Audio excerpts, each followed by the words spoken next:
한 절씩 읽겠습니다. 번갈아 가면서 22절부터 32절까지 28절까지 끊겼습니다. 22절로 28절까지 먼저 읽겠습니다. 그때 귀신 들려 눈 멀고 말 못하는 사람을 데리고 왔거늘 예수께서 고쳐주시매 그 말 못하는 사람이 말을 하며 보게 된지라. 우리가 보는 이는 이스라엘 선생이 아니라. 바리새인들은 듣고 이르되 이가 귀신의 왕 바알세불을 힘입지 않고는 귀신을 쫓아내지 못하는가 하거늘 예수께서 그것을 대답을 가지고 이르시되 스스로 운전하는 하나님과 지속해 주시오. 스스로 운전하는 공예가 심사다가 선생이 받으리라. 만일 사탄이 사탄을 쫓아내면 스스로 분전하는 것이니 그리하고야 어떻게 그의 나라가 서겠느냐. 또 우리가 바알세불을 이기고 귀신을 쫓아내거든 너희가 이런 누구를 죽이고 대전하느냐. 그러므로 분명히 어제 한번다 준비하리라. 그치요. 그러나 내가 하나님의 성령을 힘입어 귀신을 쫓아내는 것이면 하나님의 나라가 이미 너희에게 임하였느니라.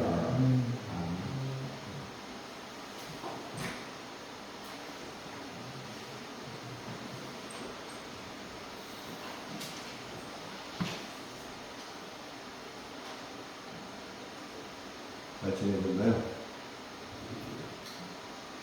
오늘은 귀신 얘기를 좀 해야 될 것 같아요. 지난번에 한번 했었나요? 본문의 시작이 이렇게 시작되고 있어요.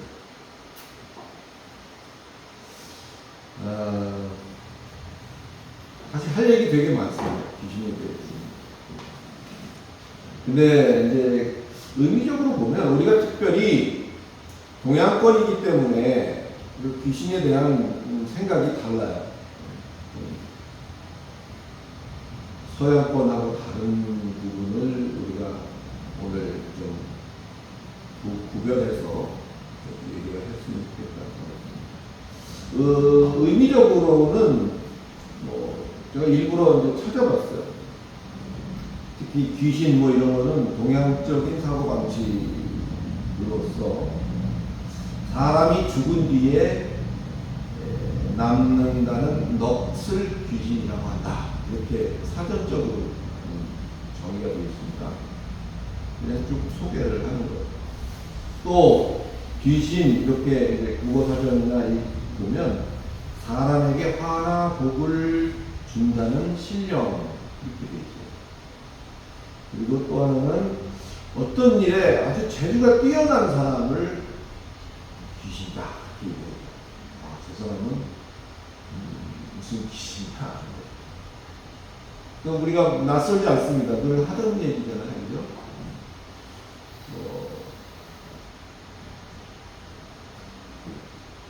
먹는 거를 엄청 좋아하고 이런 사람을 저 사람은 먹는 귀신이다.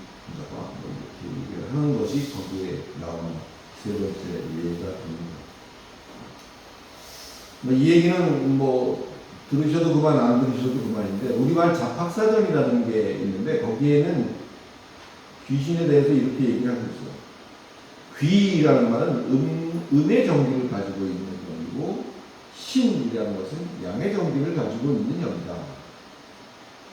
혼백이라는 것도 정신을 가리키는 양의 넋이 혼인 것이고 육을 가리키는 음의 넋을 백이라고 하는데 사람이 죽으면 백은 땅속으로 들어가고 가서 귀가 되고 혼은 승천해서 신이 된다.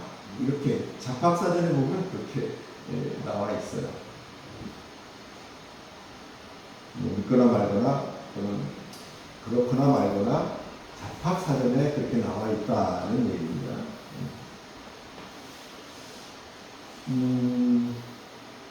그 마귀라는 것은 뭔가? 마귀도 사전을 찾아봤어요. 사전을 찾아보니까 국어사전에는 요사스럽고 못된 잡기를 통틀어서 말하는 것이다. 이렇게 적히고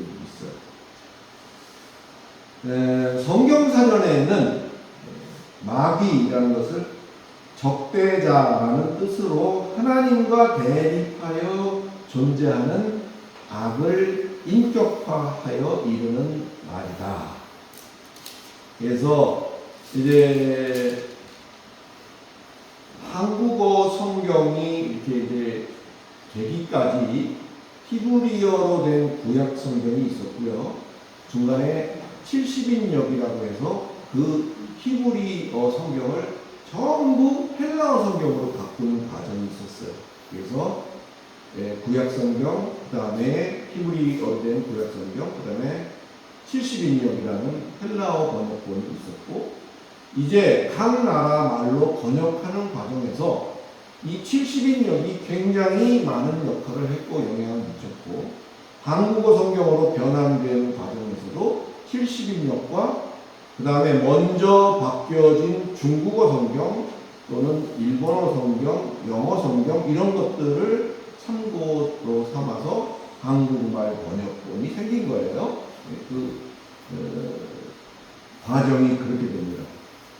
그래서 이 히브리어 성경의 구약 성경을 중심으로 한 히브리어 성경에는 사탄이라는 말이 나와요. 사탄.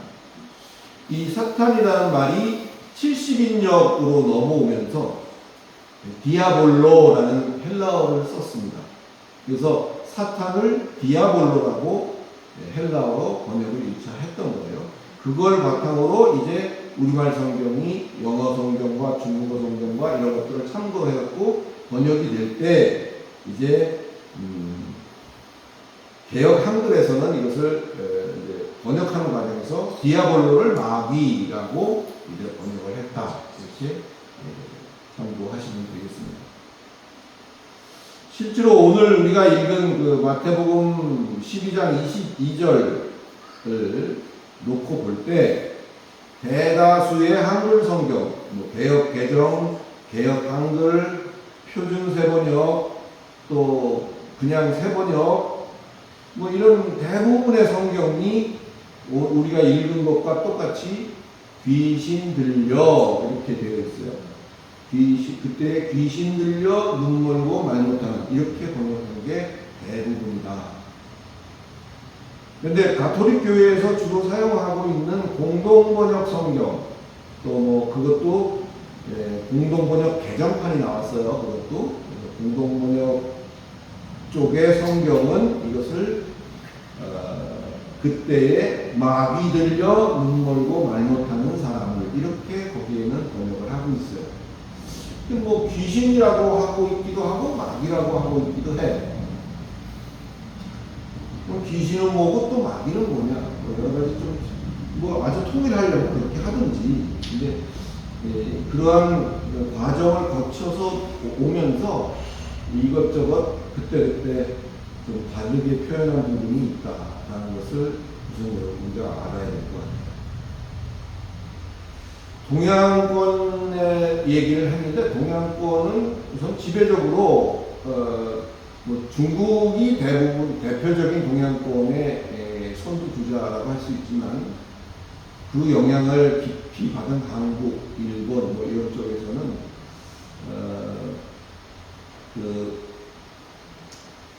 유교적인 사고가 특별히 우리나라에서는 자리를 많이 잡았습니다. 그래서 귀신에 대한 생각들이 뭐라 그럴까요? 어떤 특별한 특별히 뭐라고 교육을 받지는 않았지만 그것이 어떤 전례적으로 또는 습관적으로 또는 민족적으로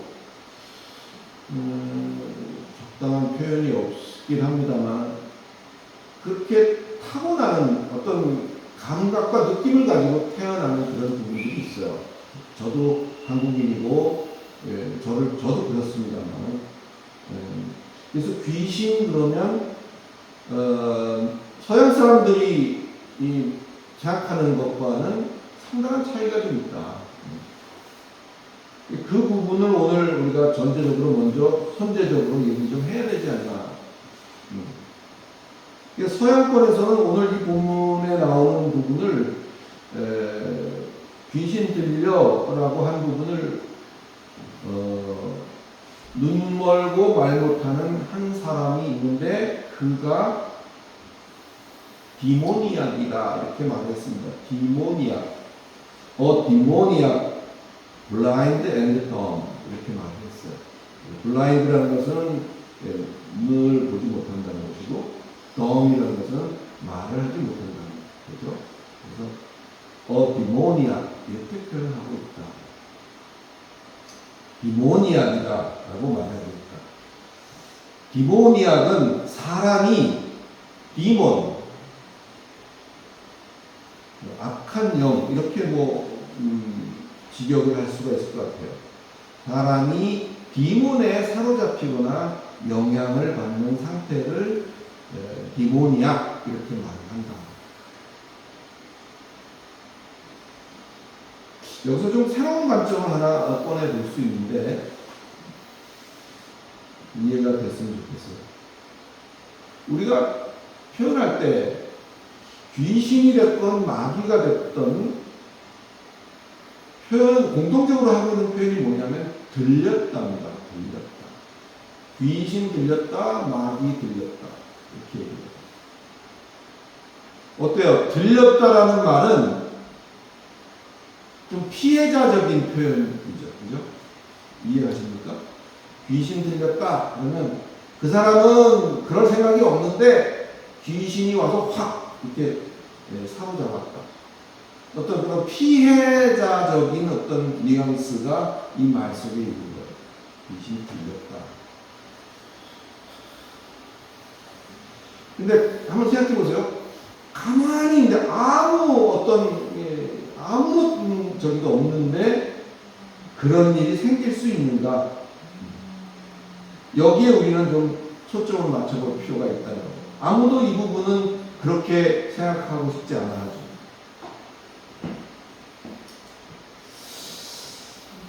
적절한 표현이 없어서 개 얘기를 한번 해볼까요? 개. 전 어렸을 때 저희가 사는 동네에 굉장히 사나운, 지금 생각하면 그게 쇠파트인지는 모르겠어요. 근데 어마어마하게 어렸으니까 더 크게 보였을지 모르는데 그 개가 너무 무서운 개가 있었어요. 근데 한 번은 엄청나게 나를 쫓아와서 하는 바람에 막 달아났던 기억이 있고, 그 기억이 아직도 이렇게 남아있는 것 같아요. 그래서 개를 별로 좋아하진 않습니다. 먹는 것도 그렇고, 보는 것도 그렇고, 이렇게 좋아하진 않습니다. 근데 한번 생각해 보세요. 뭔가 그 개가, 여러분 요즘은 개를 집에서도 키우고 또 반려견이라 해서 상당히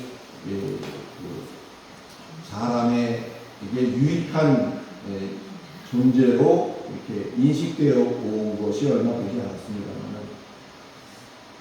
우리나라도 그 반려견 문화가 상당히 깊이 자리를 잡고 있죠. 그 얘기는 가지적인 얘기니까 빼고요. 그 어느 집에 방문하면 그 집 안에 그 개가 있을 수 있어요. 그죠? 근데 개가 굉장히 사납게 짖고 막 으르렁거리고 막 물듯이 달려드는 그런 개들도 있는가 하면 이렇게 조용히 누가 오더라도 상당히 그렇지 않은 적대감을 표현하지 않는 그런 개들도 있어요. 이 얘기를 하는 것은 귀신에 대한 이야기의 예로 지금 개 얘기를 하고 있는 거예요. 개가 근데 누가 그러더라고요. 그 전문가가 뭐라고 하냐면 개가 그렇게 사납게 짖고 덤빌듯이 이렇게 하는 그 행동은 공포심으로부터 그것이 나온 것이다. 다시 말하면 그 개가 그런 강하게 세게 그러면 그럴수록 상대를 두려워하는 것이다. 그만큼 그렇게 얘기를 하더라고요. 그러니까 절대 겁먹지 말고 무서워하지 말고 오히려 이렇게 뭐라 그러죠? 공포심을 갖지 말아라. 오히려 그 개가 그런 공포심을 갖는 것이기 때문에 그런 반응을 보이는 것이다. 뭐 일리가 있는 얘기라고 생각을 했습니다. 오늘 이 귀신 얘기를 하면서 왜 개 얘기를 하느냐? 개에 대해서 나름대로의 어떤 공포심이나 어떤 두려움이나 이런 게 있을 때 개는 그거를 정말 귀신 같지 않아가지고 그 부분을 뭐 파고들거나 공략하거나 하는 거예요. 전혀 무서움을 내가 표현하지 않고 오히려 당당하게 할 때는 상대적으로 그 개는 빠르게 진정이 되고 그런 상황에서 벗어날 수 있는 거예요. 오늘 우리가 귀신 들렸다, 마귀 들렸다라는 표현으로 왜 우리가 하고 있는가를 제가 지금 말하고 있는 거예요. 귀신 들렸다는 것은 귀신 들리고 싶은 마음이 없거나 귀신을 전혀 뭐 안중에도 없는 사람에게 귀신 들리는 일은 없어요. 무슨 얘기냐면 어떤 그 사람의 마음속에 갖고 있는 생각 중에 어떤 남 모르는 어떤 두려움이나 공포나 또는 그로 말미암은 여러 가지 남들이 하는 얘기를 주워 들었거나 형성되어진 어떤 그런 생각이 그로 말미암아 나에게 영향을 끼칠 수 있는 그런 자리로 오히려 만들어 버린다. 그러니까 귀신 들렸다, 마귀 들렸다 한 것은 그냥 나는 피해자야 100%라고 말할 수 있겠느냐 하는 이야기를 지금 하고 있는 거예요. 우리가 그리스도인이라면 오늘 이 얘기를 하면서 좀 그런 부분들이 정리가 되어져서 좀 자유스러운 부분이 있었으면 좋겠어요. 그래서 굳이 이런 얘기를 하고 있는 것입니다.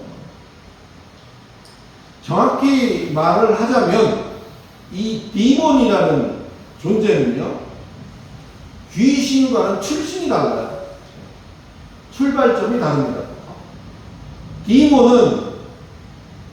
귀신은 죽은 후에 죽어서 되는 것이 귀신이에요. 처음부터 귀신으로 생성된 건 없습니다. 동양권적인 사상 속에서. 죽은 후에, 사후에, 떠돌아다니는 뭐 이런 것들이 귀신, 이렇게 포괄적으로 불려지고 있는 것이지, 디몬은 그렇지 않다는 거예요. 디몬은 그렇죠. 그래서 디몬과 귀신은 이 출신부터가 달라요. 죽어서 뭐가 어떻게 되는 사람이 가장 공포심을 느끼는 것 중에 하나, 뭐 몇 가지가 있겠습니다만, 죽는다는 것이 공포스러운 사람들이 굉장히 많습니다. 죽을래? 뭐 이런 것이, 그런 말이 있을 정도로 죽는 것이 굉장히 두려운 것이고, 죽는 것이 아주 공포의 대표적인 것인 경우가 많거든요. 그러면 그 죽는 것이 그렇게 공포스러운데, 죽고 나서의 어떤 일어나는 일들이 죽지 않은 이들에게 영향을 미칠 수 있다는 생각으로 이렇게 와전되거나 또는 그렇게 교육을 받았거나 뭐 이런 측면에서 그것이 우리에게 이미 싫든 좋든 또 내가 인식을 하든 못하든 내 안에 형성되어져 있는 어떤 그런 생각들이 있을 수 있다. 예수 믿는 우리는 이번 기회를 통해서 이와 같은 제가 여러분께 선언적으로 말씀드리는 이런 부분들을 캐치를 하시고, 우리 동양권에서의 어떤 귀신이라는 개념은 좀 떨쳐버릴 수 있기를 바랍니다. 귀신은 죽은 후에 뭐가 되는 것이지만, 성경이 말하고 있는, 비록 번역은 귀신이라고 번역이 되어 있지만 이것은 그거라는 것과는 전혀 관계가 없다.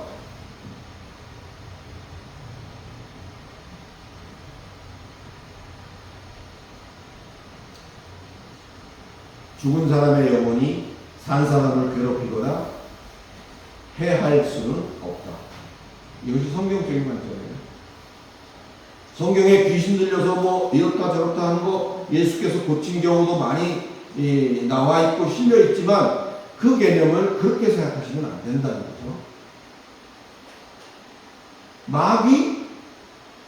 마귀는 사탄의 또 다른 번역이라는 전제하에 마귀가 있다는 사실을 부인할 수는 없어요.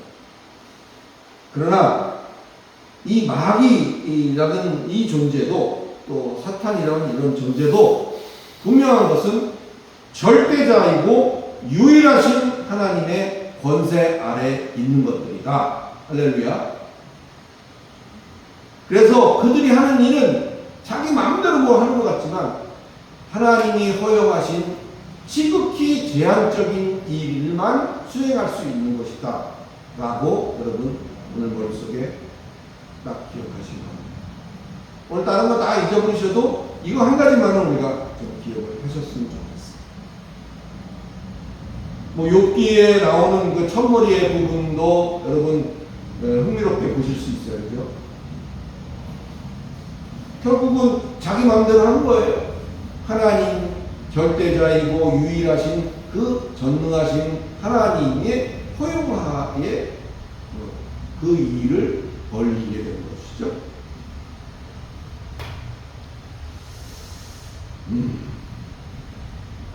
자, 서론이 좀 길었습니다만은 다시 오늘 본문을 한번 살펴볼까요? 22절 제가 읽어볼게요. 그때 귀신 들려 눈멀고 말 못하는 사람을 데리고 왔거늘 예수께서 고쳐주심에 그 말 못하는 사람이 말을 하며 보게 된지라 무리가 다 놀라 이르되 이는 다윗의 자손이 아니냐 하니 이렇게 시작을 하고 있습니다. 예수가 악한 영, 오늘 뭐 귀신이란 말을 이 말로 대체해 보겠습니다만 예수가 악한 영의 영향을 받는 눈멀고 말 못하는 그를 데리고 왔는데 그를 이제 보고 말하도록 하신 것을 보고서 사람들이 뭐라고 해요? 와, 저 사람 다윗의 자손인가요? 다윗의 자손인가요? 그 말은 지금 이런 일을 하는 걸 보니까 당신 혹시 메시아 아닌가요? 라는 생각을 하고 있다는 얘기예요. 예수가 메시아인지 아닌지 뭐 지난 시간에도 잠시 얘기를 나눈 것 같은데 감옥에 갇혀있던 요한도 그가 하는 일을 듣고 보고 자기 제자들을 보냈어요. 그래갖고 혹시 오실 메시아가 당신입니까? 그죠? 그렇게 질문했던 거 생각이 나실 겁니다.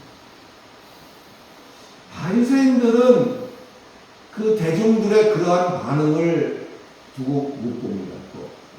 바리새인들은 이 꼴을 못 봐요.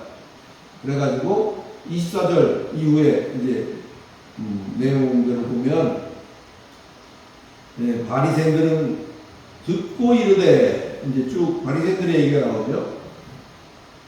바리새인들이 한 얘기는 간단해요. 메시아가 무슨 메시아겠냐 저 사람이 저렇게 거렁뱅이 같고 뭐 보잘것없고 야 메시아 정도면 정말 그 유대인들의 머릿속에 메시아는 대단한 거예요. 이렇게 그냥 거지같이 올 수 있는 게 아니다는 생각을 하는 거예요. 메시아는 무슨 메시아겠냐 지가. 그런데 쫓아내는 거를 보니까 이거는 악한 영의 대빵인 바알세부를 힘입어서 그렇게 하는 것일 뿐이지 지가 무슨 뭐 메시아로서 이런 얘기를 지금 하고 있다는 얘기를 지금 적고 있는 거예요. 그죠? 근데 25절에 보면 그렇게 말할 거를 예수는 알고 있었다고 적고 있어요. 25절 볼까요? 예수께서 그들의 생각을 아시고 예수께서 그들의 생각을 아셨다는 얘기는 여기 한 번 나온 게 아니라 이 마태복음 속에도 여러 군데 그것이 나오고 있습니다. 예수는 그들이 어떻게 나올 것이라는 것을 이미 알고 계신다는 거예요. 그러면서 예수께서 이제 그들의 생각에 대해서 말을 하기 시작한 것이 25절부터 37절까지 우리 본문을 지나서 37절까지 쭉 긴 이야기를 하고 있는 구조로 되어 있어요. 한번 제가 통역사처럼 한번 이 얘기를 좀 쉽게 얘기를 해볼까요?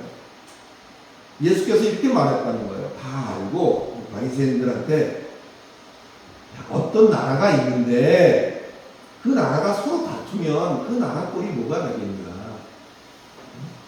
동네도 그렇고 일개 집도 그렇고 그게 서로 다투고 이래가지고 그게 제대로 석이나 하겠냐. 사탄도 예외가 아니어서 사탄끼리 서로 티격태격 어떤 놈은 사로잡고 어떤 놈은 풀어주고 뭐 이렇게 돼가지고는 응? 그것도 말이 안 되는 거 아니겠냐. 그렇게 티격태격 다투고 있다면 사탄이 틀린 말이 아니죠. 상당히 논리적인 이야기를 하고 있는 겁니다. 그러면서 게다가 만약에 내가 지금 한 이것이 사탄의 힘을 사탄의 대빵 바알세불의 힘을 빌려서 이걸 내쫓은 거라면 너희 아들들 여기서 아들들이라고 꼭 그들의 아들을 말하는 게 아니라 그쪽 사람들 이렇게 이해하시면 좋아요. 너희 쪽 사람들이 쫓아내고 있는 거 있잖아. 너희 쪽 사람들이 쫓아내는 것도 그러면 쫓아내는 거니까 내가 바알세불의 힘을 빌려서 쫓아내는 거면 니네 식구들이 쫓아내는 건 뭐냐? 응? 그것도 자기들이 사탄이니까 사탄한테 짝짝꿍 해갖고 쫓아내는 것 아니겠냐 이 말인 거예요. 이게 아주 쉬운 표현을 하고 있는 거예요.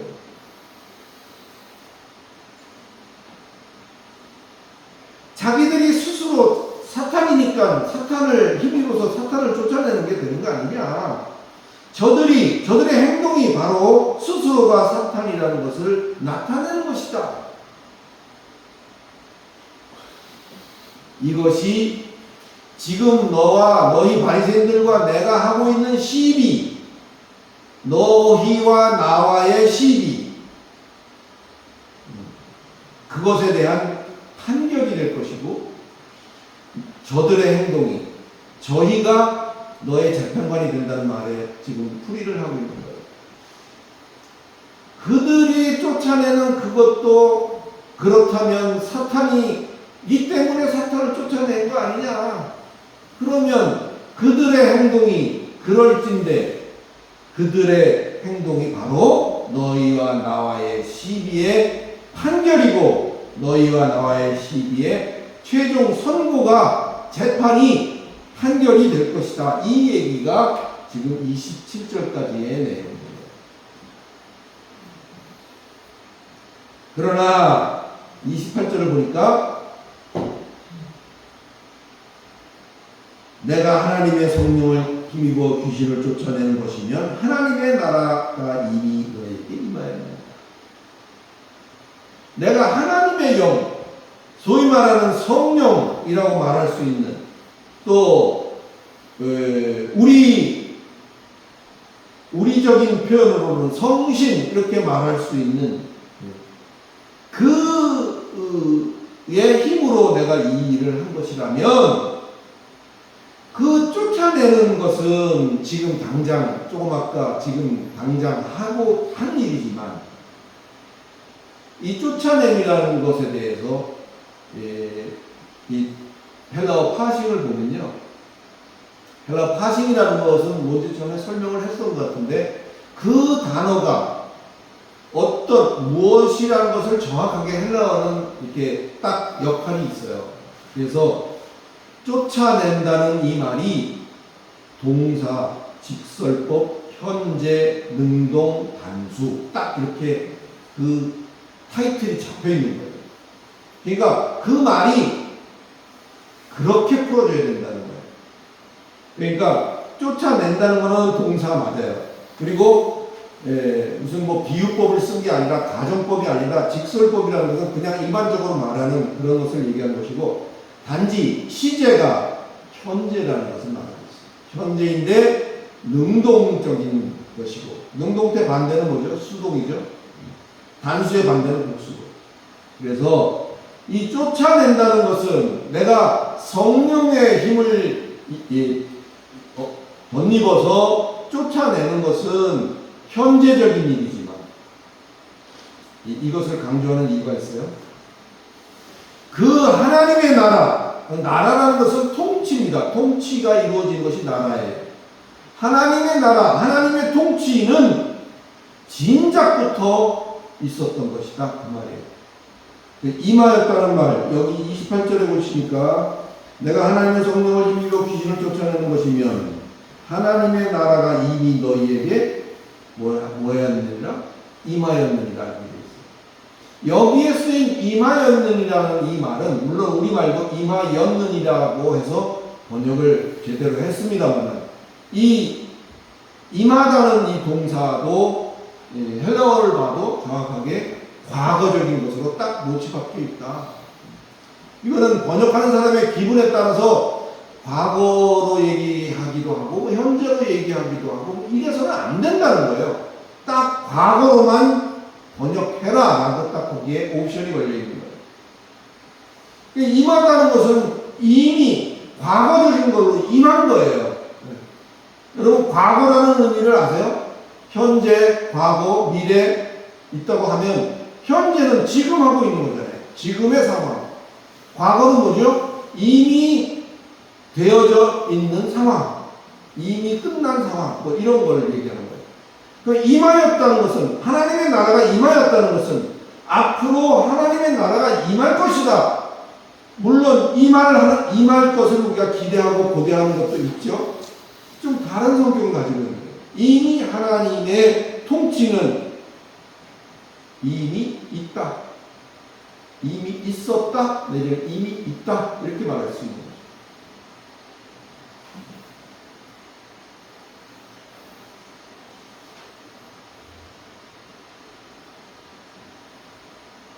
사랑하는 성도 여러분, 잊지 마시기를 바랍니다. 아무리 세상에 저들이 의기양양 득세하고 불의가 아무리 날뛴다고 해도 부디 낙심하지 마시기를 예수 그리스도의 이름으로 축원합니다. 하나님의 나라는 단 한순간도 저들에게 빼앗긴 적이 없다는 사실 때문입니다. 욥기에서 하나님이 허락하여 저들이 욥을 어떻게 보면 괴롭히는 것이고 욥에 대하여 이렇쿵 저렇쿵 뭔가 할 수 있었던 것처럼 이 시대라는 것도 이미 하나님의 예정 가운데 지금의 이 현 시대, 이 세상을 공중권세 잡은 자들에게 맡겨놓은 거죠. 하나님이 빼앗겨서 그들이 날뛰는 게 아니에요. 하나님의 것을 그들이 탈취하고 그들을 하나님이 뭐라 그래야 되나요? 힘이 없어서 지금 그걸 빼앗겨갖고 하나님의 통치하신 그것을 저들이 뺏어가서 지금 자기 마음대로 휘두르고 있는 것이 아니다라는 이야기를 오늘 하고 싶은 거예요.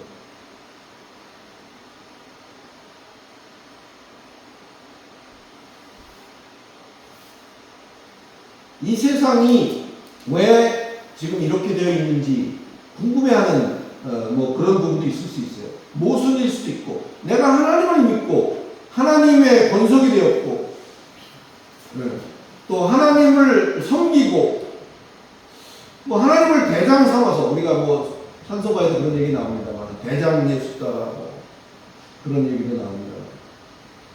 그런데 왜 내 삶은 이렇게 고달프지? 왜 나는 이렇게 힘든 걸까? 왜 저놈들이 훨씬 득세하는 것 같고 뭐 그런 의문이 생길 수가 있어요. 신앙을 하다 보면. 그런데 예수 믿는다는 것 자체가 신앙한다는 것 자체가 어떤 그런 목적으로 신앙을 하고 있는 것이 아니라는 사실을 우리가 놓치기 때문에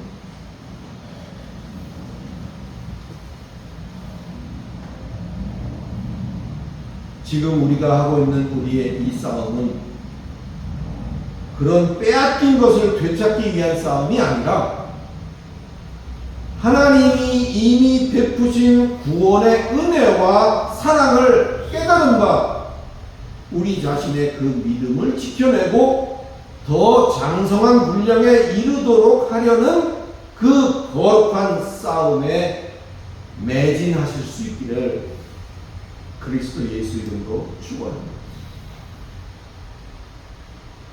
어떻게 하면 좀 더 편하게 살 수 있을까? 어떻게 하면 좀 더 넉넉하게, 좀 부유하게 살 수 있을까? 그 방편의 하나로 예수를 택하셨다면 돌이키시기. 이어지는 다음 단락을 좀 볼까요? 29절로 32절인데 물 좀 마시게 누가 한번 좀 읽어주세요. 29절로 32절 부탁드립니다. 사람이 먼저 강한 자를 결박하지 아니하고서야 어떻게 그 강한 자를 내 집에 들어가 그 세간을 강탈하겠느냐. 결박한 후에야 그 집을 강탈하리라. 나와 함께 아니하는 자는 나를 반대하는 자여, 나와 함께 모으지 아니하는 자는 해치는 자가 아니라. 그러므로 내가 너희에게 이르노니 사람에게 대한 모든 죄와 도덕은 사하심을 얻되 성령을 모독하지 하는 것은 사하심을 얻지 못하겠고, 또 누구든지 말로 인자를 거역하면 사하심을 얻되 누구든지 말로 성령을 거역하면 이 세상과 오는 세상에서도 사하심을 얻지 못하리라. 네, 수고하셨습니다. 덕분에 물을 좀 마셨습니다. 개혁 개정판은 여기에 이제 모독 이런 거 이렇게 써 있네요.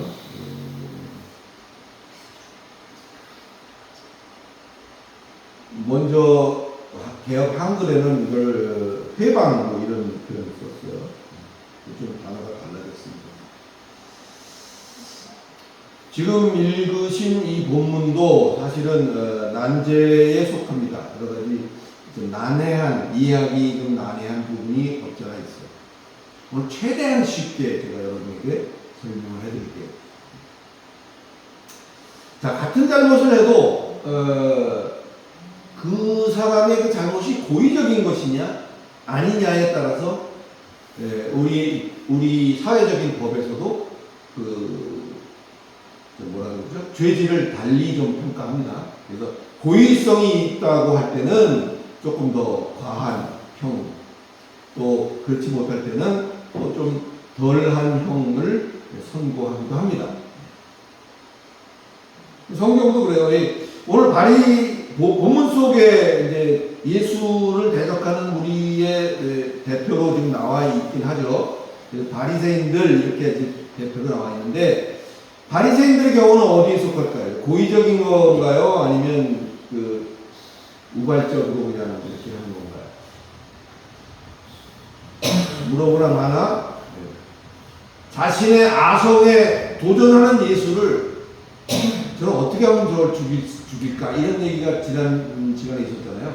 그래서 자기의 아성에 도전하는 예수를 제거하려는 고의적인 책략이기 때문에 이게 일단 문제가 되는 거라고 보시면 됩니다. 자, 그러면서 이제 쭉 여러 가지 얘기를 하고 있습니다. 29절 이하에 뭐 강한 자를 결박하고 뭐 이런 얘기 쭉 나오죠. 어떤 곳에 가서 자기가 하고 싶은 대로 자기 마음껏 뭔가 하려면 거기를 통제하고 있는 두 가지 중에 하나예요. 제일 센 놈하고 결탁을 하든지 아니면 그 놈을 꼼짝 못하도록 만들어 놓든지, 그래야 내 마음대로 뭔가 할 수가 있는 거죠. 그건 뭐 세상 사는 이치도 그래요. 물론들이 박힌 돌을 빼기 위해서는 그와 같은 일이 필요하다는 거예요. 먼저 선제적인 일을 해야 돼요. 사랑하는 성도 여러분, 지금 저와 여러분이 살고 있는 이 세상은 우리 집이 아니에요. 우리 집이 아니에요. 우리의 뜻대로 되지 않고 여러 가지 고난이 겹치고 마치 누군가 우리를 미워해서 일부러 막 그러는 것 같은 어떤 그런 가운데 내가 살고 있다. 내 삶이 지금 그렇다면 그것은 바로 우리가 여기 세상에 속해 있지 않다는 증거이고, 달리 표현하자면 우리가 세상에 속해 있지 않는 것뿐이 아니라 우리는 하나님께 속한 바 된 자라는 사실임을 반증해 주는 것이기 때문에 오히려 그것을 즐거워하라고 하기에는 좀 그렇습니다만, 오히려 그것을 감사할 수 있기를 예수 그리스도의 이름으로 축원합니다. 상당히 좀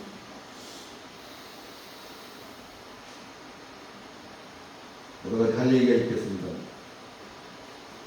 성자 하나님이 성육신하여서 이 땅에 오셨습니다. 믿습니까? 안 믿으세요? 성자 하나님이 성육신하여 이 땅에 오셨다. 믿습니까? 아멘이죠. 그래서 그 이름을 우리가 뭐라고 부른다? 그 이름을 예수라 하라. 성경에 그렇게 써 있어요. 그 이름을 예수라 하라. 다 알고 계시는 얘기를 하고 있어요. 처음 듣는 듯한 얼굴로 이렇게 하시면 곤란합니다. 이미 다 알고 있는 이야기를 하고 있는 거예요. 강조합니다. 성자 하나님이 성육신이라는 것은 이룰 성자의 육신, 육 맞죠? 육신을 이루어서 입고 이 땅에 오셨다. 아멘이고, 그 다음에 이 땅에 그렇게 오신 그를 뭐라고 부르냐? 예수라고 부릅니다. 사실상 그러면 엄격하게 따지면요, 육을 입고 있는 동안의 이름이 예수인 거예요. 할렐루야? 무슨 얘기를 하려는지 이해가십니까? 그가 소위 말하면 성자 하나님이 육신을 입고 이 땅에 오셔서 이 땅에 오신 그 이름이 예수다.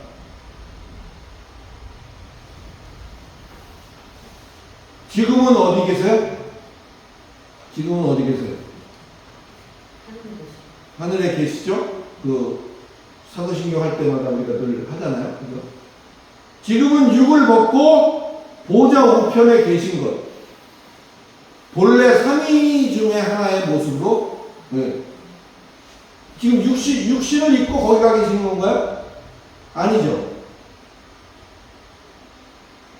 지금은 육을 벗고 본래 삼위 중에 하나로서 보좌 우편에 계신 것이고, 이제 어떻게 하러 오신다고요? 산자와 죽은 자를 심판하러 오시리라. 여러분 늘 말씀하시잖아요. 사도신경도 성경이 아닙니다. 사도신경은. 그래서 사도신경을 이라는 말은 제가 늘 강조하는 것이, 사도신경은 성경이 아니에요. 그냥 사도들의, 당시 중세의 사도들의 어떤 보편적인 무엇을 믿는가를 의견을 취합해서 정리해 놓은 게 사도신경이에요. 그들이 그렇게 믿는다는 거죠. 기도문이 아닐 뿐더러 그것은 어떤 법도 아니에요.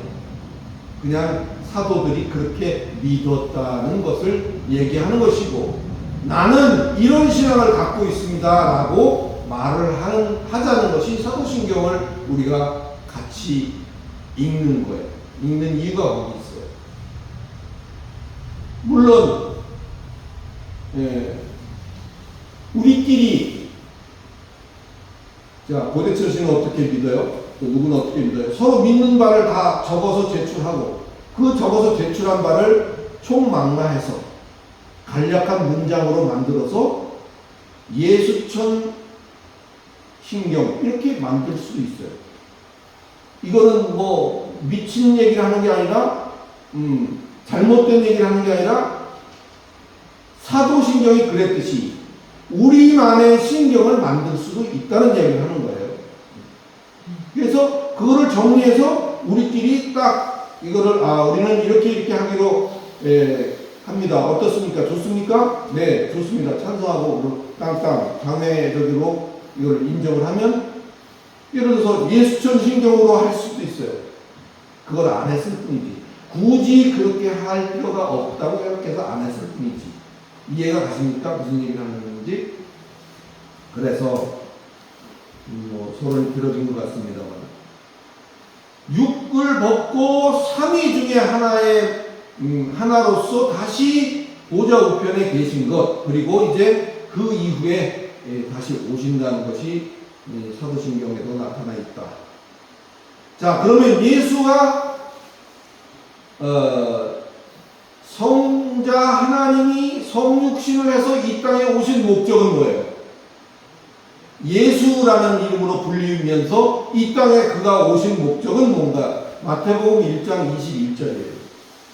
121 기억하세요.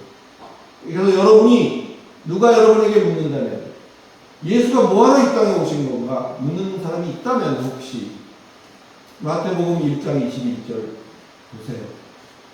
그렇게 말하십니다.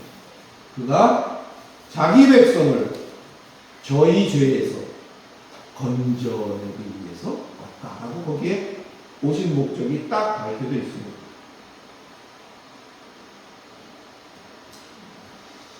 자, 또 30절 볼까요? 30절 우리 한번 지루하니까 같이 한번 한 목소리를 읽고 가겠습니다. 시작. 나와 함께 아니하는 자는 나를 반대하는 자요, 나와 함께 모으지 아니하는 자는 해치는 자니라. 해치는 자가 아니라 해치는 자죠. 이거 잘 봐야 돼요. 아냐 어냐 이거 잘 봐야 돼요. 나와 함께하는 자와 나와 함께하지 않는 자. 다른 표현으로 하면 모으는 자와 해치는 자. 또 다른 표현으로 하면 하나님께 속한 자와 세상에 속한 자. 이렇게 세상에는 두 가지 부류가 존재합니다.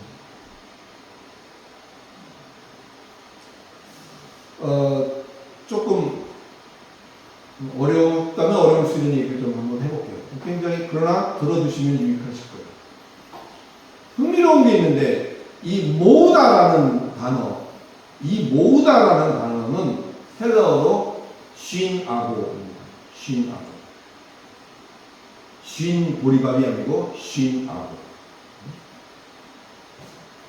쉰아고 어디서 좀 들어본 것 같지 않나요? 저도 여러 번 그 비슷한 얘기를 한 것 같은데, 얼마 전에도 한 것 같은데, 쉰아고 하면 뭐 좀 비슷한 생각 떠오르는 게 없으시죠? 그래서 목사가 존재하는 거예요. 자꾸 여러분 잊어버리시고 저는 자꾸 잊어버리신 것을 메워주는 역할이 있습니다. 자, 이 쉰아고는요 어디서 들어본 것 같으냐 하면 회당이라는 단어의 어근입니다. 회당이라는 단어의 어근인데, 쉰이라는 말은 이 뭐 음식이 못 먹게 쉬었다는 말이 아니고요. 쉰이라는 말은 헬라어에서 쉰이라는 말은 with입니다. 영어로 with. with 뭐죠? 부모와 함께, 같이.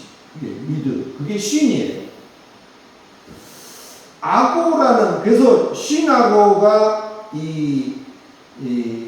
쉰아고개가 회당이거든요.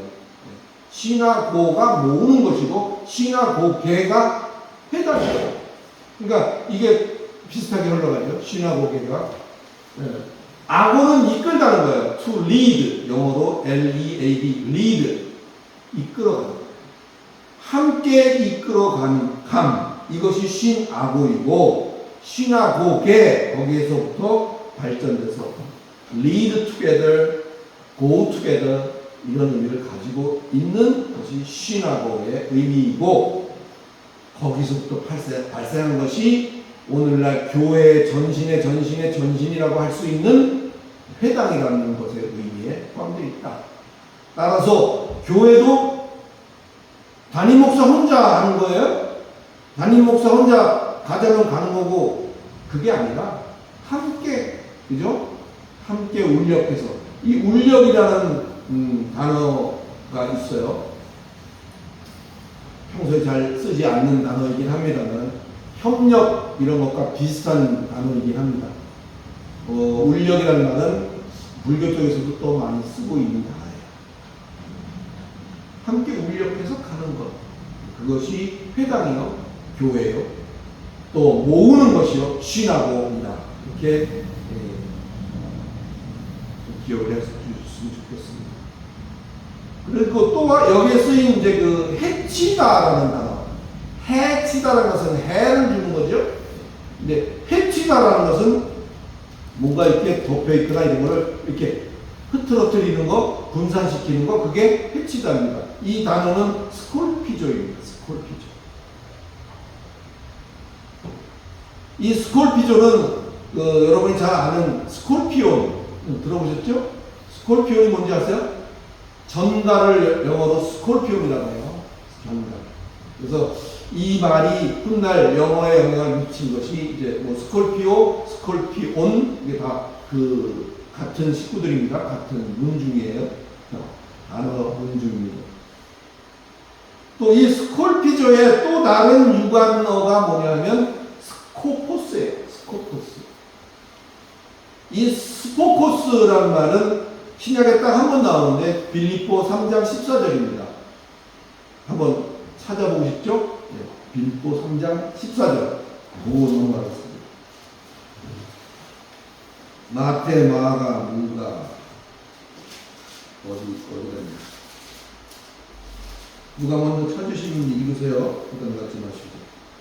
곁에를 아시고 예수 안에 하나님의 위에서 주신 죽으심을 위하여 달려갑니다.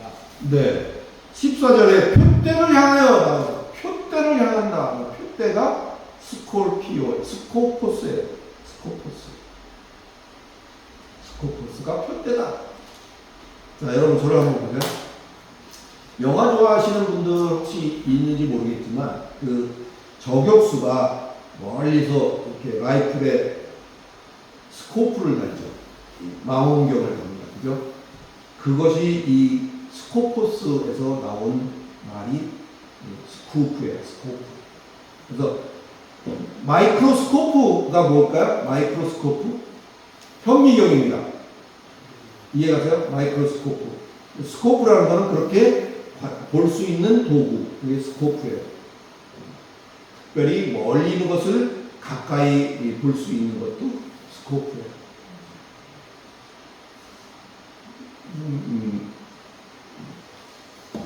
그래서 이 스코포스라는 이 스코프의 헬라의 단어가 영향을 준, 스코프에 영향을 준 그 스코포스는 어떤 뜻이냐면 그 결승점, 골, 타겟, 뭐 엔드마크 이런 표현을 씁니다만 그런 뜻을 갖고 있어요. 그러니까 결승점을 표시해 주는 그 표대라고 사용돼. 이 표대가 뭐냐면 물론 이 표대는 여러분 딱 표대라는 말을 들으면 뭐가 생각나요? 깃발이 생각나시죠? 그래서 어디 시점에 딱 꼽아놓고 거기에 표시를 딱 붙였어요. 그래서 표대가 결국은 뭐예요? 달려가야 될 목적지죠. 골이죠. 타겟이죠. 결승점입니다. 이게 스코포스거든요. 스코포스. 그 영화 얘기를 아까 왜 했었냐면 그 조준을 해서 요즘은 그게 발달해서 그 조준경에 레이저를 달아놨죠. 그래서 레이저를 달아서 그 레이저를 가지고 조준을 하면 딱 조준된 목적 표적에 레이저로 요만한 점이 하나 딱 거기를 가리키게 되어 있어요. 요즘. 그래서 명중률이 훨씬 높아졌습니다. 옛날보다. 그래서 이것이 여러 개의 스코프가 어떤 한 목표를 향해서 쫙 이렇게 레이저로 그 목적을 타겟팅했다면 거기에는 점점점 점이 수백 개, 몇 명인가에 따라서 그 점이 그 표적에 딱 조준이 되어 있는 걸 말합니다. 오늘 이 지금 모으다와 해치다를 지금 설명하기 위해서 이 얘기를 하고 있습니다. 아마 분명히 이해가 되실 거예요. 모으는 것은 신하고라고 해서 함께 가고 함께 이끌어 가는 것을 모으다라고 했던 것이고, 해치다는 스콜피조, 분산시키다, 흩어뜨리다 라는 의미를 가진 것으로서 어떤 걸 말하냐면요, 막 달려가고 있는 사람에게 야 여기야 여기, 여기야 여기, 거기 아니야 여기야 여기야, 이렇게 말하는 것이 지금 이 분산시키는 거예요.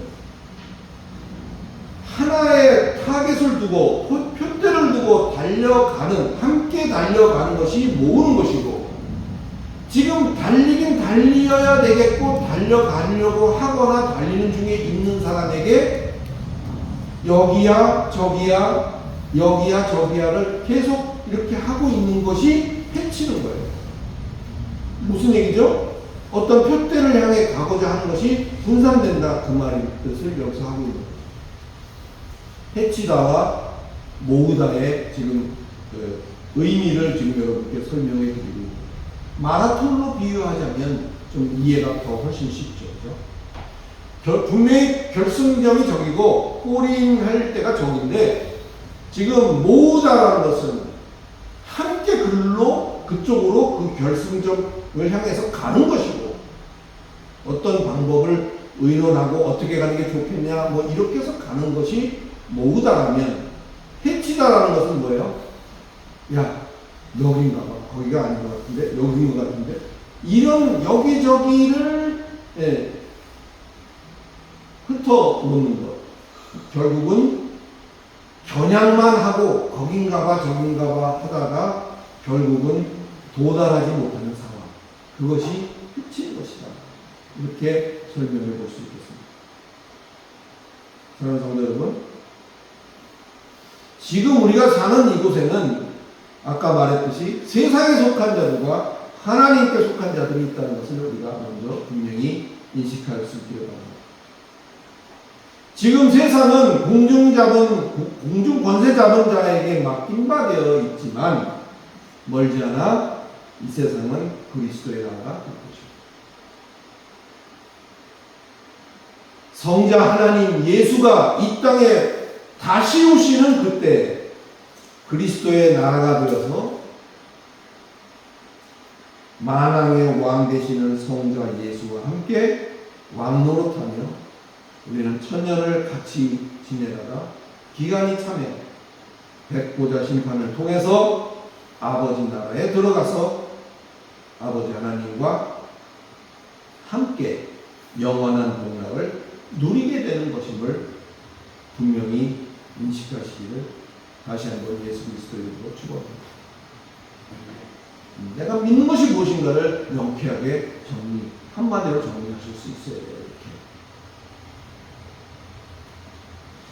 지금까지 장하게 설명했던 얘기들을 한번 쭉 정돈하고 말씀 마치려고 합니다. 강한 자의 집에서 그 강한 자의 종노릇하고 있는 우리를 속량하고 건져내고 하는 그것이, 구출하는 그것이 구원이죠.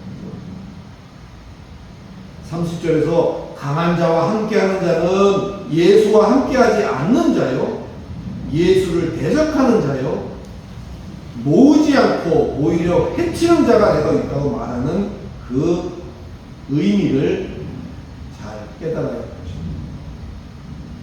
이제 좀 쉽죠? 이런 고의적인 행동은 구원을 위한, 잘 들으세요. 오늘 제가 하는 말은 하나하나 전부 다 의도된 말입니다. 놓칠 게 하나도 없어요. 고의적인 행동은 구원을 위한 성령의 역사를 모독하는 것임을 잊지 마시기 바랍니다. 그래서 그게 31절이에요. 사람이 하나님의 아들 성자 예수께서 육으로 이 땅에 오셔서 인자가 되었음을 모를 수는 있지만 그 거룩한 영, 성령 하나님의 하시는 바 그들을 구원하여 내시겠다는 구원 사역을 모독하는 것, 회방하는 것, 이것은 사람이 악한 영으로서 하는 짓이기 때문에 사함이 없다고 하는 것임을 여러분 이해하시기 바랍니다. 할렐루야. 우리 저와 여러분은 이 세상과의 선한 싸움을 다 싸우고 표대를 향하여 달려갈 길을 다 달려가서 장차 온 세상에서 그리스도와 함께 영광을 누리는 복된 자의 반열에 우뚝 서실 수 있기를 다시 한번 그리스도 예수의 이름으로 축원합니다. 기도하겠습니다. 거룩하신 하나님, 오늘 여러 가지로 어려운 것들을 설명을 좀 했습니다. 또 성경 속에 성령 회방죄와 이런 것에 대한 여러 가지 우리가 갖고 있는 인식들, 또 귀신에 대해서 우리가 갖고 있던 어떤 이런 인식들, 이런 것들에 대해서 미력 하나만 설명을 하려고 했었습니다. 바로 구원하기는 성령께서 저들의 마음을 움직이시고 오늘 거칠게 말했던 이것이 있다면 저들에게 찰떡같이 이해되어지고 참으로 그것이 감동적으로 마음 가운데 자리매김을 할 수 있도록 도와주시고 인도해 주시옵소서.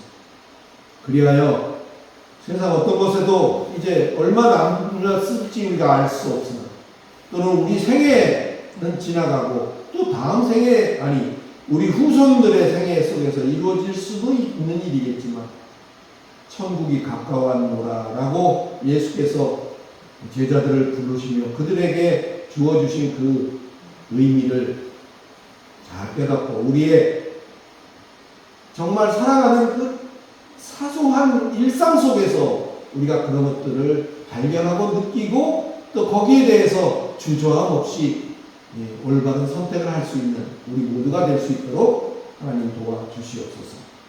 그리스도 예수 이름으로 간절히 기도드리옵나이다. 아멘.